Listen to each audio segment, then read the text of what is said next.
Hello and welcome back to another Onshape tutorial, this time on variable pattern. I saw this great video by Toby the other day on those insulators that have a pattern that tapers, and I thought this would be fun to do something similar in Onshape because the method is quite a bit different from SolidWorks. So anyway, without any more delay, I'm going to go over how I would do something similar to this in Onshape. So I created a variable studio with a couple variables that I'm gonna keep reusing, so I'll make my life easier.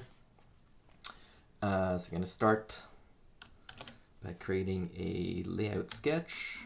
So I'm gonna do a rectangle for like the base, the spine, basically, of the whole thing. And actually in here I'm gonna use my variables, which are gonna be spacing times instances, and that's going to give me a predictable height. Now the first difference from SolidWorks is that I'm going to use a sketch, an external relation to drive the sketch profile that gets revolved. So basically, I'm going to make this sketch follow this line here as the pattern moves, and you'll see what I mean shortly. So I'm going to start with a revolve to create the spine, something like this. I'm going to show this sketch again, and I'm going to create a new sketch on the front plane. And I will just use the slot tool. Let's make that small, 10. And then I will make this tangent to this. And I will also add a dimension, although here you have to be careful not to pick the edge of that cylinder or that sketch, but you can pick one of the base planes or just the origin is a safe bet. I'll just grab the top plane. Here we go. Let's make that small as well. So this is my base sketch. Actually, I forgot, but you do need a line here so that it doesn't intersect when I try to do a revolve on it. I'm going to do a revolve of this sketch around, I guess it doesn't really matter what I use, I think. That should be okay. And I will do a merge with all. I should work either way. Actually, I'm going to make these half as big because these I think were supposed to be diameters because it looks very weird. So now for the interesting part, let's get into it. So we're going to create a linear pattern, and it will be a feature pattern. And the features to pattern, we're going to do this. Let's pick a direction. We're going to go spacing and instances. Let's use the variables. And you can see that nothing happens. Click reapply feature, nothing happens either. So you might wonder why it's not respecting that tangent relation. And the answer, where it really differs from how SolidWorks does it, is you have to pattern the sketch itself. So you can pattern a sketch in Onshape. I'm going to remove the rule. So you can pattern a sketch, and if you click reapply features, it will rebuild the sketch with every instance of the sketch. And it also gives you this message, meaning that it will ignore dimensional relation to the origin and base plane, which is why in that sketch, if you were to dimension to the cylinder, when it rebuilds that sketch, it would solve that dimension and it wouldn't be able to move up the way it does. So that's kind of the main trick here. As remember that the sketch must not have any reference to anything that doesn't move, that won't let it move. And you have to pattern the sketch itself as well as the revolve feature. And now you get what you want. And just to reiterate, if I were to put a dimension between here and the edge of the cylinder, it doesn't work because the sketch, they're all here, but they're all on top of each other. So that's the simplest way of doing it. And now I'm gonna show a slightly different approach. So that works if you just need a sketch. It's not, you don't necessarily have that much control, although you could use a spline. It doesn't have to be a straight line, it just has to be a single entity for that. As long as the sketch can solve as it moves along, you'll be okay. So I'm gonna try a different one. Can duplicate this so we can save yourself some time. And I am going to roll back to here. Now, in this case, I'm actually gonna get rid of this so we're not. Also make this smaller because it looks kind of fat and it's bothering me.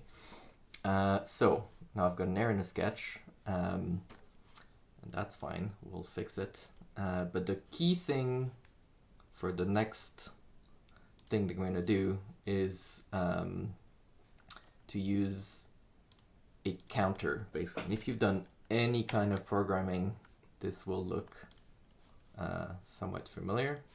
So I'm going to create the variable I equals 0, and then I'm going to create the variable I again, and I will make it equal to I itself plus 1.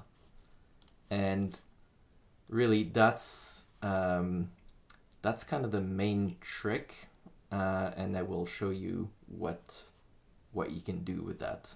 And that should be a number, not a millimeter. Important. I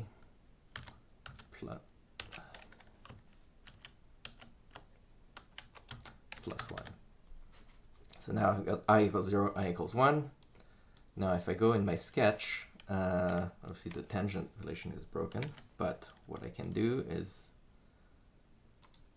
do something like this, and I'm going to say this is divided by this. This is 200 minus I times, let's say we wanted to decrease by 10 millimeters every time in diameter. So I'm going to divide by 2 to have diameters, and I just need to make sure my units are the same. So I've got 200 millimeters minus I times 10 millimeters over 2. And now the first thing you notice is I'm starting at 95 because I already have I is already equal to 1. So usually you want to start at I equals minus 1 when you do this. That's kind of the trick, so that you can have your redefined I to be equal to 0. And now the revolve is going to be the same, linear pattern. Now nothing's happening, but if I expand the variable table, you can see here I is 0, but if I pattern this, then it recomputes I for every step of the pattern, and that's how you can get something like this. And it's a little bit confusing at first because you have to define the variable twice. You have to define it in terms of itself so that it can keep increasing. Otherwise, if you just create it as I plus 1, like you need a starting point first. You need to define it first with a starting point and then do it again. And you can get a little bit smarter here. I'm just using 10, but you could say, you know what, let's use a variable for this, a new variable that we can call increment, and it could be, you know, maybe we want to start at 200 millimeters, end at 100, and then divide that by instances -1, you have to do -1 because there's one less gap than they are instances. And if I do this, I should end up with the top one is, 50, which is 100 over 2. The bottom one, oh no, that's not the bottom one. The original one is 100. So this is a way if you want to do something, a bit more control. That's a good way to do it. What did I type? 600. Yeah, so it works. Negative, positive numbers. Definitely not an insulator, but bottom line is you can do all sorts of interesting things. Including, the interesting thing is it's not limited to linear patterns. Any pattern feature in Onshape will behave that way. So you can use this to your advantage, because you can use I for different things. So let's say if I go back to my sketch, I'm going to do something a little bit interesting here. I'm going to say spacing times I.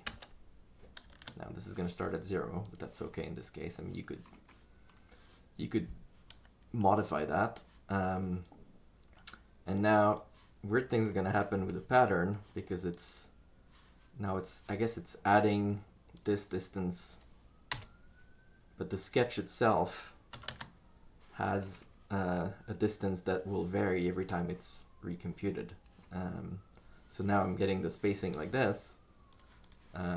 That's not really helpful, but let's just say you did something like this. I'm going to change this to something smaller so you can see what's happening. And instead of a linear pattern, I'm going to use a circular pattern. So we're going to do the same thing, feature pattern, and we need I, because that's our counter that increments. We need to pattern the sketch. And actually, I'm not going to pattern the feature yet. Let's just use this for the center, and then remember, reapply per feature. And here we go. Let's go with instances 360, sure, or maybe you can do 180. So now this kind of gives you a preview of what's going to happen. And if I add the feature itself, this is kind of a variable staircase, that spiral staircase that also gets shorter as you go.